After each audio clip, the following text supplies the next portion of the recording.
Want to check your Apple Watch's battery health? By watching this tutorial, you'll know if your battery is performing optimally. In this video, I'll show you how to check your Apple Watch's battery health. So without wasting any time, let's get started. First, open up the Settings app on your Apple Watch. Then scroll down a bit. After that, tap on Battery.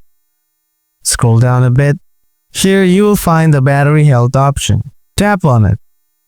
If you scroll down more, here you will find the maximum capacity percentage. This number indicates the current battery capacity of your Apple Watch compared to when it was new. 100% indicates that your battery is performing as new. And Apple considers a battery that has declined to less than 80% of its original capacity as consumed. And you might notice reduced battery life. And that's it. This is how you can check your Apple Watch's battery health. Hope you enjoyed this video.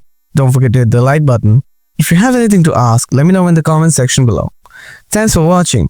See you in another video. Till then, stay tuned. Goodbye.